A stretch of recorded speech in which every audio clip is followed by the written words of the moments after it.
त्रिलोक्यवाड़ा गांव के पास एक वारदात करी, जिसमें 2 बाइक सवार युवकों से लगभग 8,000 रुपये और उनके मोबाइल फ़ोन छीन के ले गए। और दोपहर के बाद एक वारदात बड़ागुड़ा एरिया में खतरावाली के पास करी, जहां एक टाटा एस में सिलेंडर जो बेचने का कार्य करता है युवक, उससे 32,500 रुपये प्लस उसके मोबाइल फ़ोन छीन के कुछ अन्य सामान जैसे बैग वगैरह भी थे दोनों वारदात में। ये वारदात की उसी पे कार्रवाई करते हुए माननीय पुलिस अधीक्षक डबवाली के निर्देशानुसार सीआईए कालावाली की टीम और साइबर सेल की संयुक्त टीमों ने काम करते हुए 3 आरोपी हैं, उन 3 आरोपियों को गिरफ्तार किया है। ये 3 आरोपी, एक अमनदीप उर्फ दीप है, उम्र लगभग 34 साल और ये रोडी एरिया का रहने वाला है। इसके अलावा हरजिंदर सिंह है और लाभ सिंह है, ये जस्सी पवाड़ी बठिंडा डिस्ट्रिक्ट पंजाब में पड़ता है, वहाँ के रिहायशी हैं। इनका जो क्रिमिनल रिकॉर्ड हमने चेक किया तो अमनदीप उर्फ दीप है, उसके ऊपर 15 से ज़्यादा मुकदमे दर्ज हैं, जिसमें हत्या के प्रयास, लूट और आर्म्स एक्ट के मुकदमे मुख्यतः हैं। और एक अन्य आरोपी जो हरजिंदर है, इसका हमने जो कंसर्न्ड थाना है बठिंडा में, वहाँ से क्रिमिनल रिकॉर्ड चेक किया है। तो अभी तक हमारे पास जो इन्फॉर्मेशन है 3 मुकदमे इसके खिलाफ दर्ज है, जिसमें चोरी और लूट के मुकदमे हैं। और जो लाभ सिंह है उसका क्रिमिनल रिकॉर्ड के लिए हमने कम्युनिकेशन कर दिया है, उसका क्रिमिनल रिकॉर्ड अभी आना बकाया है। इस वारदात में एक मोटरसाइकिल भी इन्होंने यूज़ की थी। तो ये इन तीनों आरोपियों को कल सीआईए कालावाली और साइबर सेल की टीमों ने मेहनत करते हुए गिरफ्तार किया है और दोनों ये वारदात ट्रेस की हैं। इसके अलावा एक अन्य वारदात 17 अक्टूबर 2023 को भी हुई थी। नौरंग जो कालावाली थाना क्षेत्र में पड़ता है, वहाँ पे एक पेट्रोल पंप पे कुछ कार सवार युवकों ने पेट्रोल भरवा के और फर्जी एटीएम दे के और वो उनको चकमा देकर फरार हो गए थे। इनमें भी 2 व्यक्ति पंजाब रामसरा बठिंडा के हैं और एक फुल्लो जो सदर डब्बवाली के तहत गांव पड़ता है उसका है। उन 3 युवकों को भी गिरफ्तार किया है और गिरफ्तार करके अब इन दोनों वारदात, जो तीनों वारदात हैं, इनके जो आरोपी हैं इनको माननीय न्यायालय में पेश करके इनका रिमांड लिया जाएगा। जो फर्दर इन्वेस्टिगेशन है, चाहे उसमें रिकवरी हो और फ़ोन्स की रिकवरी या जो लूटा हुआ पैसा है उसकी रिकवरी के लिए प्रयास किए जाएंगे। लेकिन इन्होंने यूज़ की थी वो बरामद हो चुकी है। बाकी जो लूटे हुए फ़ोन हैं, कुछ एक बैग लूटा था इन्होंने और पैसे लूटे थे, उसकी बरामदगी के लिए पुलिस प्रयास कर रही है। और जैसे मैंने इनका बताया क्रिमिनल रिकॉर्ड है और संगीन अपराध इनके ऊपर, संगीन जुर्म के अपराध इनके सिर पे हैं, तो इनके कस्टोडियल इंटरोगेशन की रिक्वायरमेंट है। उसके लिए हम ऑनरेबल कोर्ट से आज हम रिक्वेस्ट करेंगे कि इनका पुलिस रिमांड दिया जाए। पुलिस रिमांड दे के ये भी अनर्थ किया जाएगा, ये भी पता लगाया जाएगा कि इसके अलावा किसी और वारदात में भी संलिप्त है या नहीं है। तो गहनता से तफ्तीश होगी और जो भी इसमें आगामी कार्रवाई बनेगी उसको टेकअप किया जाएगा। कहाँ से पकड़ गए ये जो लूट के आरोपी हैं, ये त्रिलोकीवाड़ा के पास, बस अड्डा के पास से इनको गिरफ्तार किया गया है। और 30 में 3 ही आरोपी थे, तो जो तो लूट की वारदात है, तीनों को पुलिस ने गिरफ्तार कर लिया है। तो इनका क्या टारगेट रहता है? इनिशियल इंटेरोगेशन, प्रारंभिक पूछताछ में सामने आया है कि इनमें से कुछ लोग तो नशे की चपेट में हैं और कुछ आदतन अपराधी भी हैं। 2 का जैसे मैंने बताया, और वो जो नेचर है क्राइम का, वो एक डकैती के मुकदमे हैं, हत्या और हत्या के प्रयास के मुकदमे भी हैं। तो इस तरह का नेचर है, तो ये आदतन अपराधी हैं और उसी के लिए अपनी ज़रूरतों को अपना पूरा करने के लिए इन्होंने इस तरह की 2 वारदातों को अंजाम दिया है। और ये मोटिव, क्राइम मोटिव ये रहा इनका। तो इनकी सर स्टडीज पूरी कैसे हुई? इनका अभी तक देखा है, जैसे मैंने जो इनकी एज ग्रुप है, एक की उम्र लगभग 34 साल है और दूसरे की 26 और तीसरे की 34 साल, तो इस एज ग्रुप के हैं। स्टडी तो यह भी नहीं कर रहे हैं और क्रिमिनल हिस्ट्री भी है, तो जेल में आना जाना भी लगा रहता है। और लिखे हैं क्या वो आप मैं बता रहा हूँ जी, एक आदमी के ऊपर है, उसका तो क्रिमिनल रिकॉर्ड है, तो काफ़ी समय वो जेल में भी रह के आया है। और दूसरे जो हैं वो हरियाणा की बजाय पंजाब से बिलोंग करते हैं। तो उसके लिए जो हमारा प्रॉपर चैनल है, हमने वहाँ कम्युनिकेशन कर दिया है। पूरा इनका जो हिस्ट्री शीट है और पूरा डेटा है वो हमारे पास शीघ्र अतिशीघ्र आया। जैसे मैं बताया, इनको कल गिरफ्तार किया है और इन्वेस्टिगेशन इज ऑन।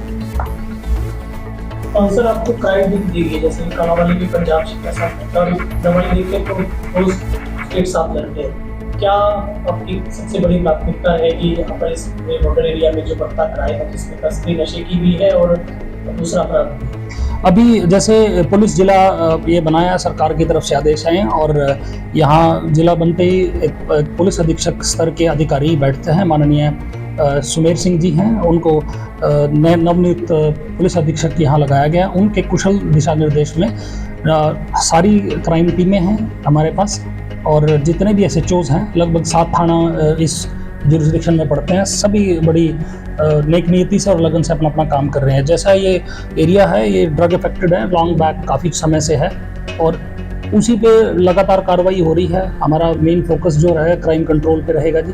और जैसे नारकोटिक्स है, नारकोटिक्स के हमारे 2 यूनिट हैं, वो लगातार काम कर रहे हैं और 2 यूनिट CIA के हैं जो फुल फ्लेज्ड काम कर रहे हैं। उसी में अपना इसी लगातार कार्रवाई जारी रहेगी। जो क्राइम प्रिवेंशन और डिटेक्शन 2 काम होते हैं, जो क्राइम होने वाला है उसको रोकने के लिए और जो हो गया है उसको ट्रेस करने के लिए, दोनों तरह की गतिविधियां जारी रहेगी। बाकी जनता से इस जो नशे की बीमारी है इसको दूर करने के लिए सहयोग अपेक्षित है।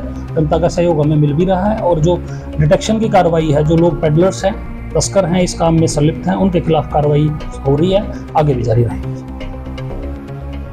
सर, मंडी में थेफ्ट स्टाफ है वो अभी इनिशियल स्टेज पे है, उसको हमने शुरू कर दिया है और जो पुराने क्रिमिनल्स हैं उनको चेक करना भी शुरू कर दिया है।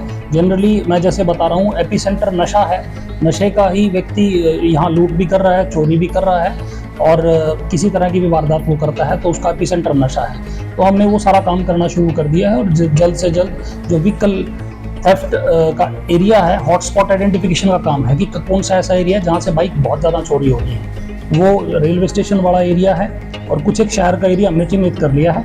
हमारी कोशिश ये रहेगी पहले हम उस एरिया को ये थेफ्ट फ्री करें कि वहाँ से कोई बाइक चोरी ना हो। जनरली 2 व्हीलर्स चोरी हैं और अगर जो चोरी हो रखी हैं उनको हम ट्रेस करें और जो लोग इसमें इन्वॉल्व हैं उनको भी अपना अरेस्ट करके और सजा दिलाएं। ये प्राथमिकता रहेगी और इसी तरह से कार्य होगा।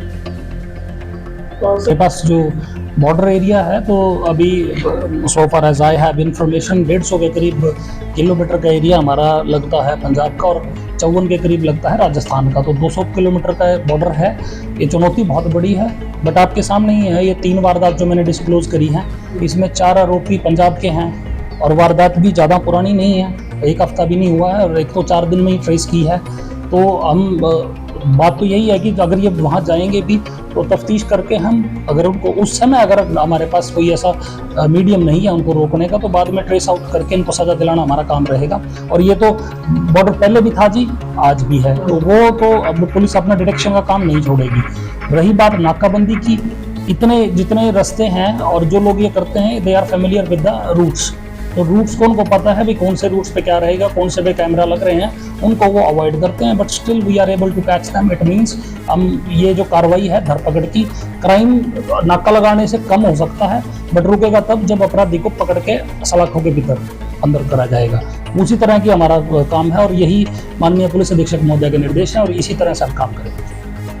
तो CCTV कैमरास हैं, जो CCTV कैमरा हमारे यहाँ लगे हुए हैं। अभी उसमें कुछ कैमरे वेदर कंडीशन की वजह से मतलब उसमें फ्लक्चुएशन है, कुछ लाइट्स का भी इशू है, वो भी हम चेक करा रहे हैं। बट काफ़ी कैमरे ऐसे हैं हमारे जो बहुत इंपॉर्टेंट पॉइंट्स को कवर करते हैं और क्राइम डिटेक्शन में भी हमारी काफ़ी हद तक मदद करते हैं, आइडेंटिफिकेशन में। जितने आप साथ दे रही कुछ में IP एक्सेस है, हम फ़ोन पे भी देख सकते हैं, आप लोग भी फैमिलियर हैं। और जहाँ भी जाते हैं काफ़ी हद तक कैमरा से भी हमें बहुत मदद मिलती है, आइडेंटिफिकेशन में भी, नंबर प्लेट में भी, या उनका रूट निर्धारित करने में। तो लोगों से अपील भी ये रहेगी कि अगर कोई कैमरा लगा रहे हैं तो वो हाई क्वालिटी का लगाएं। और अगर 4 कैमरे लगा रहे हैं, जनरली शॉपकीपर लगाते हैं, वो चारों कैमरे 3 कैमरे शॉप के अंदर लगा लेते हैं, चौथा कैमरा सिर्फ फोकस करते हैं अपने ताले पे, भाई मेरा ताला ना कोई तोड़ ले। उनसे अपील मेरी ये रहेगी कि एक कैमरा आप डेडिकेट करिए रोड के लिए, कि जो आएगा वारदात, ये ज़रूरी नहीं कि उसकी दुकान में, किसी और दूसरे साथ में भी हो सकती है। अगर कैमरा रहेगा तो कम से कम आइडेंटिफिकेशन का काम हमारे लिए आसान रहेगा। हाँ, ये सभी से अपील रहेगी। और जो कैमरे ऑलरेडी लगे हुए हैं उस पर हम काम कर रहे हैं और काफ़ी हमें मदद मिलेगी। नाम